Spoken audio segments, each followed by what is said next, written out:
여러분 무서워하는 게 있으십니까? 무서워하는 거?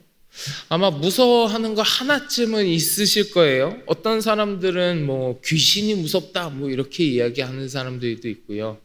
어떤 사람들은 뭐 지나가는 바퀴벌레가 저는 너무 무섭습니다. 또 어떤 분들은 집에 있는 저희 와이프가 제일 무섭습니다. 뭐 이런 분들도 있고, 무서워하는 게 뭐 하나쯤은 있으실 거예요. 근데 사람마다 다 가지각색입니다. 자기가 무서워하는 것도 가지각색이에요. 근데 그 정도가 심하면요. 그 정도가 심하면 그냥 무서운 게 아니라 두렵기까지 하지요. 두렵기까지 하지요. 사람마다 차이가 있고 느끼는 대상도 참 다양한데 무서운 것도 있고 그 정도가 심해서 두려운 것도 있고, 좀 부끄러운 이야기지만 저도 굉장히 무서워하는 게 한 가지 있습니다. 무서워하는 거 좀 넘어서서 좀 두렵기까지 한 게 하나 있는데, 그게 뭐냐면 풍선이에요. 풍선. 그 뭐 제 덩치에 참 안 어울리는 거 저도 잘 알아요. 저도 잘 아는데 언제부터 시작됐는지 모르겠습니다. 언제부터 시작됐는지는 잘 모르겠는데 저는 풍선을 보면 굉장히 무서움, 그것 좀 넘어서서 두려움을 느껴요. 두려움. 그러니까 풍선이 막 터질까 봐 조마조마하는 사람들, 그런 사람들 많아요. 많은데 저는 그 수준을 훨씬 뛰어넘습니다. 훨씬 뛰어넘어서 풍선을 가까이 하면요, 풍선이 가까이 있으면 몸이 딱 굳어요. 저는 몸이 딱 굳고요, 잘 움직이지도 못할 만큼 풍선이 가까이 있으면 몸이 딱 굳습니다. 약간 우리가 사람들이 무슨 고소공포증 이런 거 얘기하듯이 저한테는 약간 그런 풍선 공포증이 좀 있어가지고 가까이 하질 못합니다. 한 번은 제가 모교회에서 사역할 때 그 행사가 하나 있었습니다. 행사가 하나 있어가지고 그 행사를 막 준비하는데 저 말고 다른 신학생들이 이제 그 행사를 준비하느라고 예배당을 막 꾸미는 거예요. 예배당을 막 꾸미고 나서 이제 다 꾸몄다고 한번 와서 보시라고, 그래서 제가 갔어요. 가서 봤는데 풍선으로 예배당을 이렇게 막 꾸며놓은 거예요. 그래서 예배당 입구에서 제가 딱 얼어붙었어요. 딱 얼어붙어서 예배당을 못 들어가는 거예요. 풍선으로 한가득 꾸며놓으니까. 그래서 결국 어떻게 했는지 아세요? 다른 전도사님 불러가지고요, 전도사님 이거 예배 내일 이거 행사하는 거 진행 좀 해달라고 딱 맡기고요, 예배당에 들어가지도 못하고 좀 밖에서 다른 일 했었어요. 그 정도로 굉장히 심한 풍선 공포증 같은 걸 제가 가지고 있었습니다. 뭐 교회에서 사역하다 보면 풍선 가지고 뭐 꾸미는 일 너무 비일비재하거든요. 너무 그래서 그렇게 지낼 수는 없을 것 같아서 제가 정말 죽을 힘을 다해서 노력해 갔고요, 최선을 다해서 노력하고 어떻게든 막 해갖고 지금은 많이 좋아졌습니다. 그래서 풍선이 있어도 아무렇지 않은 척 할 수 있는 수준까지는 갔어요. 아무렇지 않은 척 할 수 있는 수준까지 극복했는데 아직도 제 안에는 무서워하는 마음이 남아있습니다. 풍선만 보면. 이처럼 사람들은요, 그 공포, 무서움을 느끼는 요소가 있어요. 뭐 사람마다 다 다르지만 아주 다양하게 있습니다. 다양하게 있어요. 그런데 그 다양하게 있기도 하지만 또 한편으로는 대부분의 사람들이 공통적으로 가지고 있는 두려움의 대상이 한 가지 있습니다. 공통적으로 가지고 있는 두려움의 대상. 그게 뭐냐 하면 죽음이에요. 죽음을 두려워하지 않는 사람 아마 없을 겁니다. 내가 이제 나이가 많이 들고 정말 죽음이 가까워져서 내가 이제 하나님 만나러 가야지, 이렇게 죽음을 의연하게 대하시는 분도 있겠지만 그런 것이 아니라 내가 죽을 고비에 처하고 인위적인 죽음 앞에 맞닥뜨리면 그 죽음은 나에게 있어서 엄청난 두려움으로 다가올 겁니다. 웬만한 사람들은 다 공통적으로 그 앞에 서게 된다면 두려움을 느끼게 될 겁니다. 그런데 여러분, 만일 그러한 죽음을 내가 두려워하지 않을 수 있다면, 죽음이 주는 두려움을 극복할 수 있다면, 그것마저 내가 극복하고 이겨낼 수 있다면 아마 이 세상 그 무엇도 나를 두렵게 하지 못할 것이고 그 무엇에도 굴복하지 않을 수 있을 겁니다. 우리가 같이 오늘 봉독한 본문에 나오는 스데반이요, 스데반이 이런 모습을 보여주고 있어요.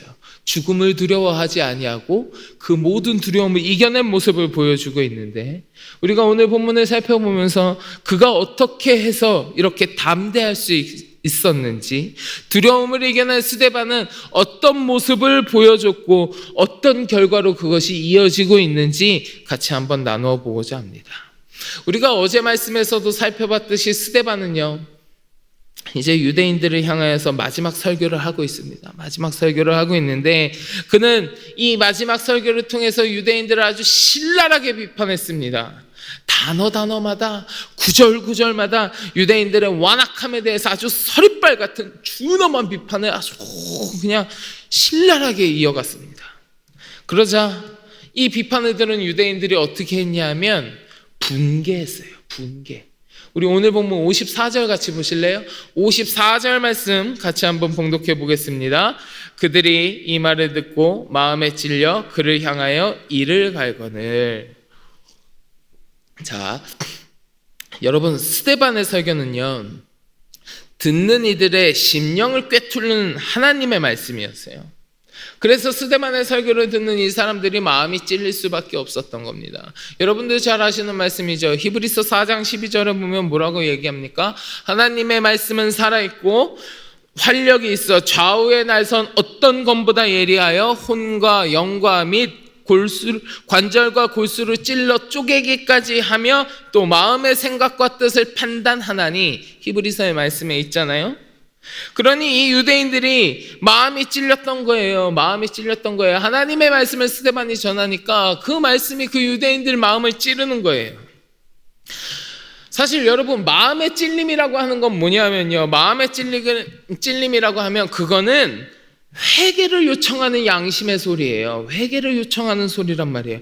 그래서 이 양심의 소리에, 이 마음의 찔림에 귀를 기울이는 자는요, 자신의 잘못된 모습을 깨닫고 탄식하게 됩니다. 탄식하게 돼요.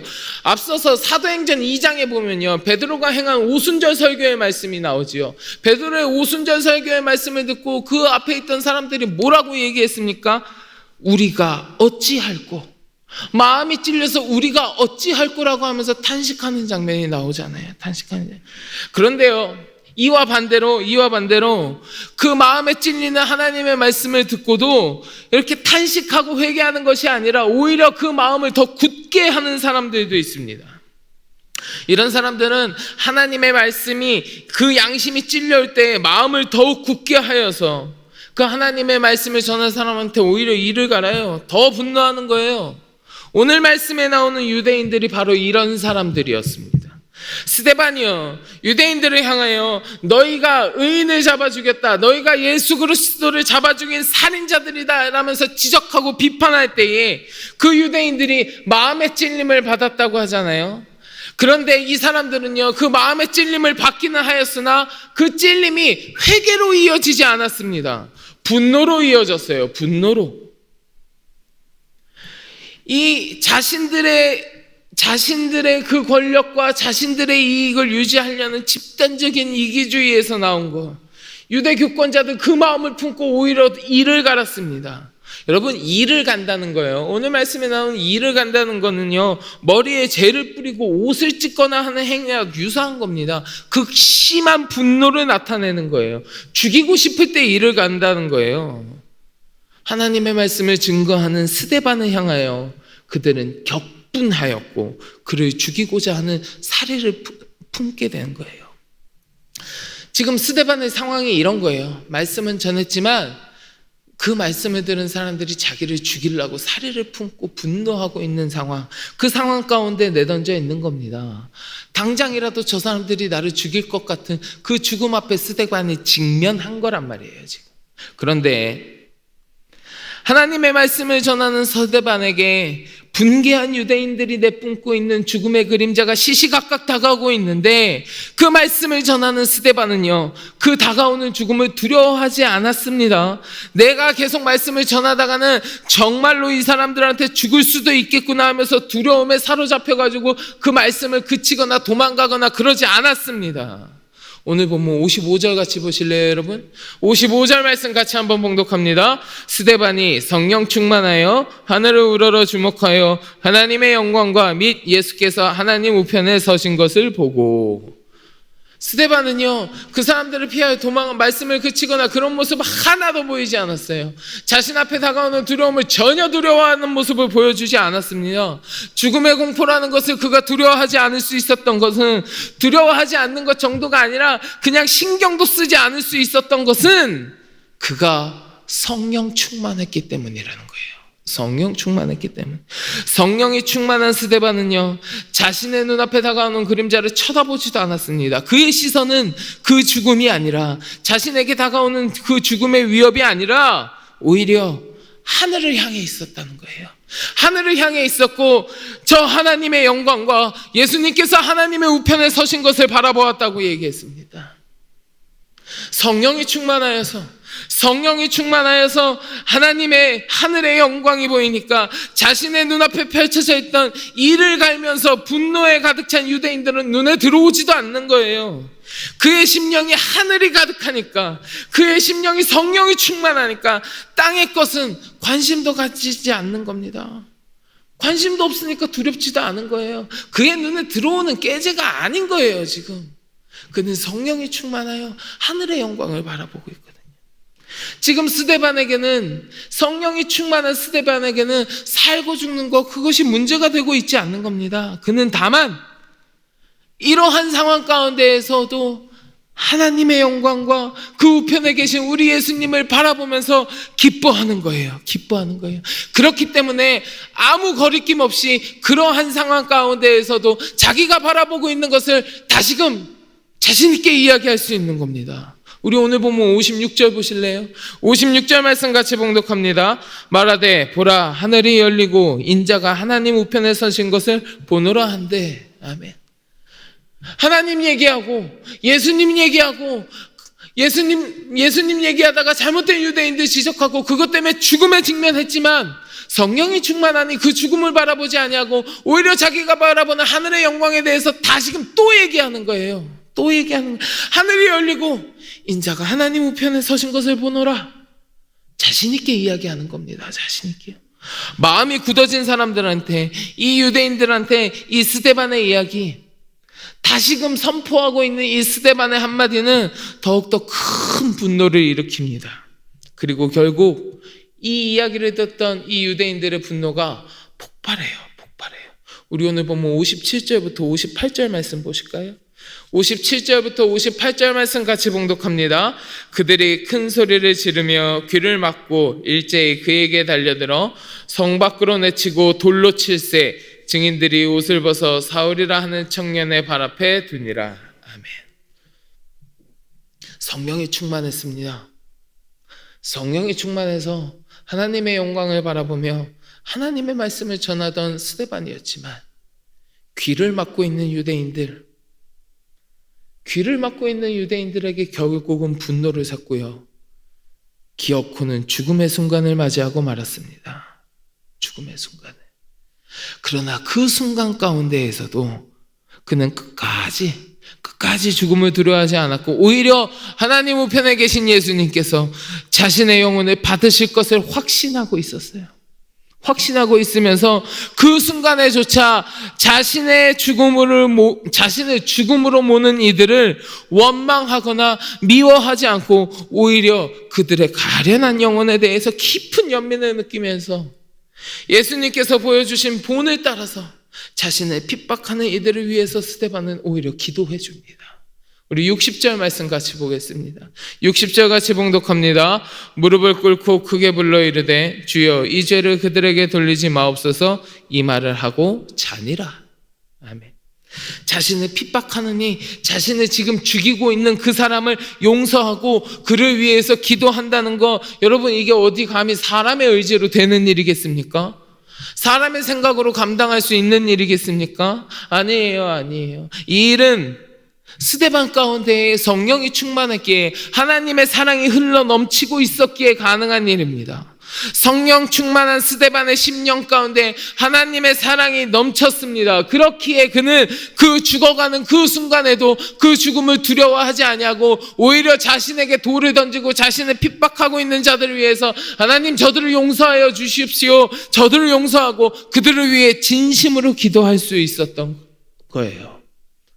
스데반은요, 이런 모습을 우리한테 오늘 본문을 통해서 보여주고 있습니다. 성령이 충만하여 그 모든 두려움, 모든 공포를 다 이겨내고 하나님의 영광을 끝까지 선포하고 하나님의 사랑을 끝까지 베푸는 그 모습이 오늘 본문을 통하여 스데반이 우리에게 보여주는 모습입니다.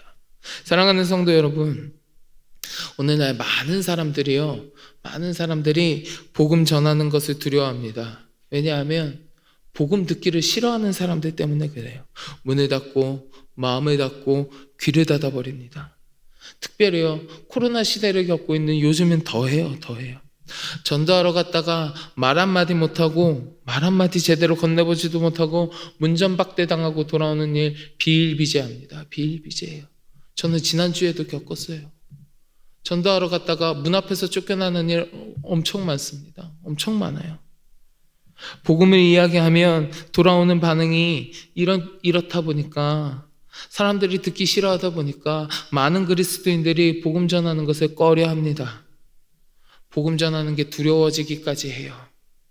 하지만 우리가 오늘 살펴본 스데반은요, 복음을 전하면 사람들이 꺼려하고 싫어할 뿐만 아니라 죽을 수도 있다는 것을 알고 있었지만 개의치 않았습니다. 오히려 더 기쁨으로, 더 열정적으로 복음을 전했어요.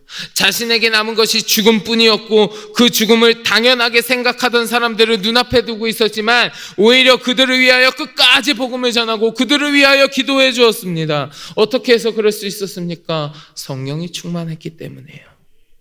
성령이 충만하니 죽음의 두려움 따위는 보이지도 않는 거예요. 오히려 하늘에 가득한 하나님의 영광만이 보였고 그 어떠한 두려움도 복음을 전하며 나아가는 스데반의 발목을 붙잡지는 못했습니다.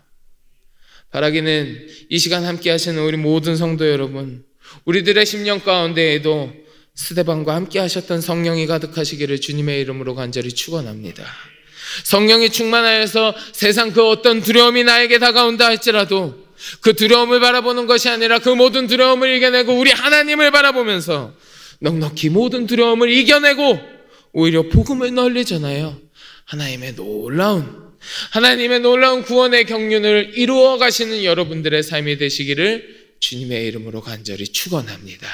우리 같이 기도하겠습니다. 하나님, 나를 두렵게 하는 그 모든 것들을 바라보지 아니하게 하시고 아버지 하나님을 바라보게 하여 주옵소서. 성령 하나님 나와 함께 하여 주시어서 성령 충만한 주의 백성 되게 하시고 하나님의 영광 바라보며 주의 복음을 더욱더 담대히 전하는 거룩한 주의 백성이 되게 하여 주시옵소서. 같이 기도하시고 마음속에 간절한 기도의 제목을 놓고 함께 기도하겠습니다. 우리 주여 삼창하고 같이 기도합니다.